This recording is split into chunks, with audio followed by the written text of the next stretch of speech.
ಜೈ ಶ್ರೀ ಗುರುದೇವ್. ನಾನು doctor Sangeetha KN. ನಾನು ಆದಿಚುಂಚನಗಿರಿ ಆಸ್ಪತ್ರೆಯಲ್ಲಿ ರುಮಟಾಲಜಿಸ್ಟ್ ಆಗಿ ಕಾರ್ಯನಿರ್ವಹಿಸ್ತಾ ಇದ್ದೀನಿ. ಸೊ ಈಗ ನಾನು ಮಾತಾಡಬೇಕು ಅಂತ ಅಂದ್ಕೊಂಡಿರೋಂಥ ಟಾಪಿಕ್ ಅಂತ ಹೇಳಿದ್ರೆ ಆಸ್ಟಿಯೋಆರ್ಥ್ರೈಟಿಸ್ ಅಥವಾ ಅಸ್ಥಿ ಸಂಧಿವಾತ. ಸೊ ಸಾಮಾನ್ಯವಾಗಿ ನಾವು ಅಸ್ಥಿ ಸಂಧಿವಾತ ಅಥವಾ ಮಂಡಿ ಮೂಳೆ ಸವಿಯೋದನ್ನು ವಯಸ್ಸಾದವರಲ್ಲಿ ನಾವು ಹೆಚ್ಚಾಗಿ ಕಾಣ್ತೀವಿ.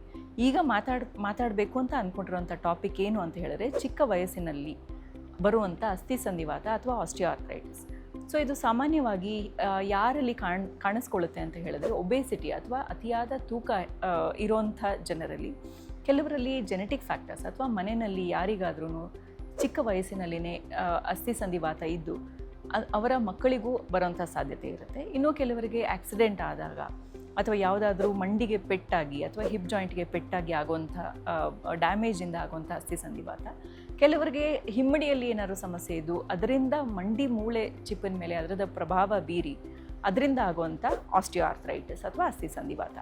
ಸೊ ಎಷ್ಟೋ ಬಾರಿ ಏನಾಗುತ್ತೆ ಅಂತ ಹೇಳಿದ್ರೆ ಅಸ್ಥಿ ಸಂಧಿವಾತ ಅಂದ ತಕ್ಷಣ ಎಲ್ಲರೂ ವಯಸ್ಕರಲ್ಲಿ ಬರೋದಿಲ್ಲ, ವಯಸ್ಸಾದವರಲ್ಲಿ ಮಾತ್ರ ಬರೋದು ಅಂತ ಅಂದ್ಕೊಳ್ತಾರೆ. ಅದು ಸುಳ್ಳು.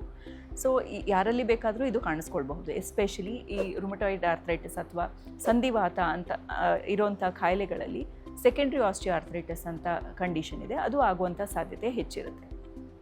ಸೊ ಇದು ಹೇಗೆ ಕಾಣಿಸ್ಕೊಳ್ಳುತ್ತೆ ಅಂತ ಹೇಳಿದ್ರೆ ಸುಮಾರು ಹೊತ್ತು ಕೂತಿದ್ದು ಎದ್ದು ನಡೆಯೋಕ್ಕೆ ಪ್ರಯತ್ನ ಪಟ್ಟಾಗ ಮಂಡಿಗಳಲ್ಲಿ ಜೆಲ್ಲಿಂಗ್ ಅಂತ ನಾವು ಕರಿತೀವಿ, ಅಂದರೆ ತುಂಬ ಸ್ಟಿಫ್ನೆಸ್ ಇರೋವಂಥದ್ದು. ಸ್ವಲ್ಪ ಬಿಸಿ ನೀರು ಶಾಖ ಇರ್ಬೋದು ಅಥವಾ ಬಿಸಿ ನೀರು ಹಾಕೊಳ್ಳೋದ್ರಿಂದ ಇರ್ಬೋದು, ಅದು ಅವ್ರಿಗೆ ನೋವು ಕಡಿಮೆ ಮಾಡುವಂಥದ್ದು. ಕೆಲವರಿಗೆ ಮೆಟ್ಲು ಹತ್ತುವಾಗ, ಇಳಿವಾಗ ಅಥವಾ ನಡೆಯೋಕ್ಕೆ ಶುರು ಮಾಡಿದಾಗ ತುಂಬ ನೋವು ಬರುವಂಥದ್ದು ಇದರ ಲಕ್ಷಣಗಳು. ಸೊ ಇದು ಯಾರಲ್ಲಿ ಬೇಕಾದರೂ ಕಾಣಿಸ್ಕೊಳ್ಬೋದು, ಗಂಡಸರಲ್ಲಿ ಹೆಂಗಸರಲ್ಲಿ ಯಾರಲ್ಲಿ ಬೇಕಾದರೂ ಕಾಣಿಸ್ಕೊಳ್ಬಹುದು. ಇದಕ್ಕೆ ಟ್ರೀಟ್ಮೆಂಟ್ ಏನು ಅಂತ ಹೇಳಿದ್ರೆ ಇದರಲ್ಲಿ ಎರಡು ಬಗೆಯಾದ ಟ್ರೀಟ್ಮೆಂಟ್ ಇರುತ್ತೆ. ಒಂದು ಶಸ್ತ್ರಚಿಕಿತ್ಸೆ ಸಂಬಂಧಪಟ್ಟ ಹಾಗೆ ಅಥವಾ ಅದನ್ನು ಆರ್ಥೋಪೆಡಿಕ್ ಸರ್ಜನ್ಸ್ ಅಂತ ನಾವೇನು ಕರಿತೀವಿ ಅವರು ಹ್ಯಾಂಡಲ್ ಮಾಡ್ತಾರೆ. ಅದಕ್ಕೆ ಮುಂಚಿತವಾಗಿ ಇರುವಂಥದ್ದು ನಾನ್ ಸರ್ಜಿಕಲ್ ಮೆಥಡ್ಸ್ ಆಫ್ ಟ್ರೀಟ್ಮೆಂಟ್, ಅಂದರೆ ಶಸ್ತ್ರಚಿಕಿತ್ಸೆ ಇಲ್ಲದೆ ಮಾಡೋವಂಥ ಚಿಕಿತ್ಸಾ ಕ್ರಮಗಳು. ಸೊ ಅದರಲ್ಲಿ ಏನೇನು ಅಂತ ಹೇಳಿದ್ರೆ ಒಂದು ಲೈಫ್ ಸ್ಟೈಲ್ ಮಾಡಿಫಿಕೇಷನ್, ನಮ್ಮ ಜೀವನ ಶೈಲಿ ಏನಿದೆ ಅದನ್ನು ನಾವು ಸರಿಪಡಿಸ್ಕೊಳ್ಬೇಕು.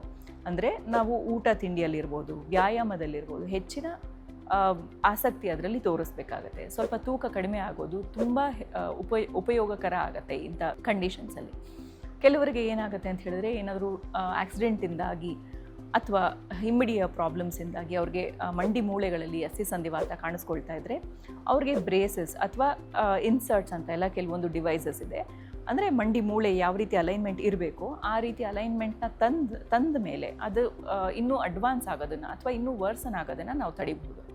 ಅದಲ್ಲದೆ ಮಂಡಿ ಸುತ್ತಮುತ್ತ ಇರುವಂಥ ಮಾಂಸಖಂಡಗಳು ಅಥವಾ ಸ್ನಾಯುಗಳಲ್ಲಿ ಬಲ ತುಂಬುವಂಥದ್ದು, ಇದು ಸಾಧ್ಯ ಆಗುವಂಥದ್ದು ವ್ಯಾಯಾಮದಿಂದ ಮಾತ್ರ. ಕ್ವಾಡ್ರಿಸೆಪ್ಸ್ ಸ್ಟ್ರೆಂಥನಿಂಗ್ ಎಕ್ಸಸೈಸಸ್ ಅಂತ ನಾವು ಕರಿತೇವೆ, ಅದು ತುಂಬ ಉಪಯುಕ್ತವಾಗಿರುವಂಥದ್ದು. ಇದಲ್ಲದೆ ಮಂಡಿಗೆ ಇಂಜೆಕ್ಷನ್ಸ್ ಕೊಡುವಂಥದ್ದು. ಈ ಡ್ಯಾಮೇಜ್ ಆಗಿರೋಂಥ ಮಂಡಿ ಮೂಳೆ ಏನಿದೆ ಅದು ಪೂರ್ತಿ ರೀಜನ್ರೇಟ್ ಆಗೋದಿಲ್ಲ, ಮೊದಲಿನಾಗೆ ಆಗೋ ಸಾಧ್ಯತೆ ತುಂಬ ಕಡಿಮೆ ಇರುತ್ತೆ. ಬಟ್ ಕೆಲವೊಂದು ಔಷಧಿಗಳು, ಅಂದರೆ ಕೆಲವು ಮಾತ್ರೆ ರೂಪದಲ್ಲಿ ನಾವು ಕೊಡ್ಬೋದು, ಇನ್ನು ಕೆಲವು ಮಂಡಿಗೆನೆ ಇಂಜೆಕ್ಷನ್ ರೂಪದಲ್ಲಿ ನಾವು ಕೊಡಬಹುದು. ಸೊ ಅದರಿಂದ ಸ್ವಲ್ಪ ಮಟ್ಟಗಾದರೂ ಜಾಯಿಂಟಲ್ಲಿ ಇರುವಂಥ ಜೆಲ್ ಏನಿದೆ ಅದು ಹೆಚ್ಚಾಗಿ ಅದರಿಂದ ಅಸ್ಥಿ ಸಂಧಿವಾತ ಅಥವಾ ಕಟಕಟ ಅಂತ ಶಬ್ದ ಬರೋದು ಇದೆಲ್ಲ ಸ್ವಲ್ಪ ಕಡಿಮೆ ಆಗುವಂಥದ್ದು. ಈ ಸಮಸ್ಯೆಗೆ ಪರಿಹಾರ ಅಂತ ಹೇಳಿದ್ರೆ ಅದು ಶಸ್ತ್ರಚಿಕಿತ್ಸೆನೇ ಆಗಿರುತ್ತೆ.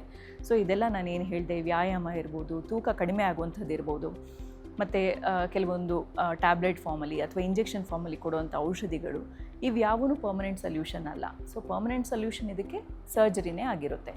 ಬಟ್ ಆದಷ್ಟು ಸರ್ಜರಿನ ಮುಂದೂಡೋಕ್ಕೆ ಪ್ರಯತ್ನ ಪಡಬೇಕಾದವರು ಇದನ್ನೆಲ್ಲ ನಾವು ಕ್ರಮ ಕೈಗೊಳ್ಳಬೇಕಾಗತ್ತೆ.